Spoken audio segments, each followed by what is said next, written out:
A ver, situémonos en el tiempo. Es 1973. Argentina está, digámoslo así, al borde del abismo.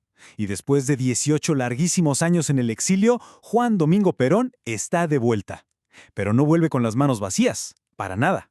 Trae bajo el brazo lo que él mismo consideraba el plan definitivo para rescatar al país. La cosa estaba tan, pero tan grave que el propio Perón lo dijo sin pelos en la lengua. Este es un país que ha de ser gobernado de emergencia. O sea, para él, las recetas de siempre ya no servían. Hacía falta un plan de choque y él estaba convencido de que lo tenía. Bien, ¿y por dónde se empieza a reconstruir un país en semejante crisis? Para Perón, la respuesta era clarísima: por la economía. Este era el primer gran pilar de su plan, la tarea más urgente de todas. Y la resumía en una idea central: reforma sí, revolución no. Perón hizo un diagnóstico que iba mucho más allá de la inflación o el desempleo. Para él, el sistema estaba podrido desde la raíz. La especulación financiera, decía, valía más que el trabajo real. Y había una delincuencia generalizada que operaba tanto en la calle como en los despachos más altos del poder.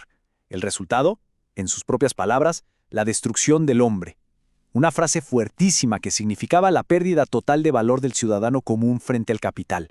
Con este panorama claro, muchos pedían una revolución violenta, romper todo. Pero Perón tenía otra idea en mente. Él decía: soy partidario de la reforma, no de la revolución drástica y dura. Creía que una ruptura total podía ser, y citó, peor que la enfermedad. Proponía, en cambio, un cambio profundo, sí, pero ordenado desde adentro del sistema. Y acá vemos el contraste de su pensamiento, bien clarito. Por un lado, la revolución drástica, un camino de destrucción total que, según él, podía dejar al país en ruinas por décadas. Y por el otro, su propuesta, la reforma sistémica, un camino constructivo. La idea era usar las leyes para modificar el sistema desde los cimientos, creando estructuras nuevas sin tener que demoler todo lo que ya existía. Un cambio que se sentía revolucionario, pero que buscaba ser estable. Pero a ver, un plan económico, por más genial que sea, no funciona en el aire. Perón sabía perfectamente que para arreglar la economía, primero tenía que arreglar la política.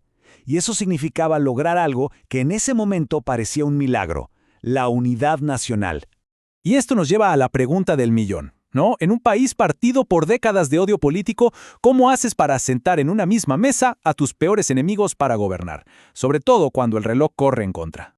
Su respuesta fue una movida institucional bastante audaz: el Consejo de Estado. Y ojo, que esto no era el típico gobierno de coalición donde se reparten ministerios, ¿eh? No. Era algo distinto. Una mesa donde los líderes de todos los partidos, incluyendo la oposición más dura, se sentarían con el presidente para, y esta es la palabra clave, coparticipar en las grandes decisiones del país. Era su fórmula para forzar de alguna manera un gobierno de unidad nacional. Y aunque suene a un optimismo casi ingenuo, parece que Perón de verdad creía en esto. Llegó a decir que sus opositores eran gente de excelente buena voluntad y sobre todo de gran capacidad. Estaba convencido de que, en una emergencia nacional, hasta el adversario más feroz podía aportar algo valioso, y que sería un error garrafal desperdiciar ese talento. Bueno, con la economía y la política más o menos encaminadas, la visión de Perón miraba más allá, hacia el futuro. Su plan no era solo para apagar el incendio del presente, se trataba de asegurar la continuidad. Y para eso, el tercer pilar era fundamental: la juventud. Y aquí es donde entra uno de sus conceptos más famosos y también más polémicos: el trasvasamiento generacional. La idea era audaz, por no decir radical. Su generación, la que él llamaba la vieja guardia, tenía que entregarle el mando directamente a los jóvenes, saltándose por completo a la generación del medio. ¿Por qué? Porque consideraba que esa generación intermedia, marcada por años de prohibiciones y peleas internas, se había frustrado y ya no estaba en condiciones de liderar el futuro. El esquema que proponía era simple y directo. Por un lado, la vieja guardia, su propia generación, que tenía la visión y la experiencia. En el medio, una generación frustrada que él veía como estancada y que había que superar. Y por último, la juventud, el futuro, la página en blanco del país. El plan era, básicamente, construir un puente directo de la primera a la tercera para que la antorcha pasara de mano sin, según él, contaminarse en el camino. No hay que cortarle las alas, hay que darle alas. Esta frase resume perfectamente su idea. La visión de Perón no era controlar a los jóvenes, sino todo lo contrario: soltarlos, darles poder y convertirlos en el verdadero motor del país. Ya habría tiempo después para la moderación, decía él. Lo primero era que pudieran volar. Y finalmente, el plan de Perón no se quedaba en las fronteras de Argentina. Su visión iba mucho más allá. Se proyectaba a todo el continente. Para él, el destino de Argentina estaba atado, sí o sí, al de una América Latina unida. Su advertencia era casi una profecía, y muy contundente. El año 2000 encontrará a América Latina unida o dominada. Para Perón, la era de los países que jugaban solos se había terminado. En el nuevo mapa mundial, o los países de la región se unían para formar un bloque fuerte, o iban a terminar siendo la colonia de alguien más. No había, para él, una tercera opción. Y para que quedara bien claro, usaba una analogía con lo que pasaba en Europa. Por un lado estaba el modelo que él llamaba subimperialista, el de Gran Bretaña, que apostó por el libre comercio y terminó, según Perón, sirviendo a intereses de afuera y quedándose aislada.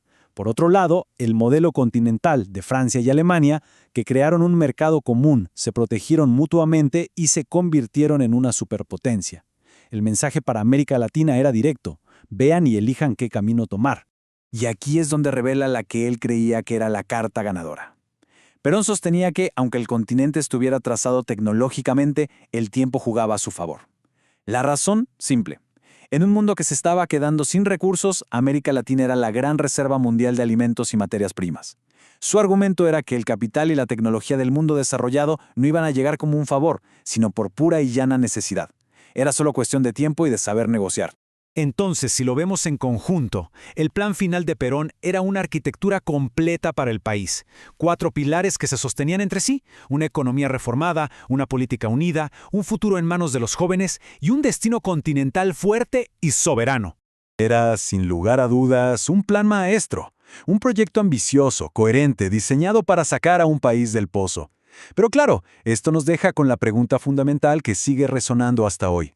En una sociedad tan fragmentada, ¿puede un gran plan, por más brillante que sea, impuesto desde la cúpula, crear una unidad real desde las bases?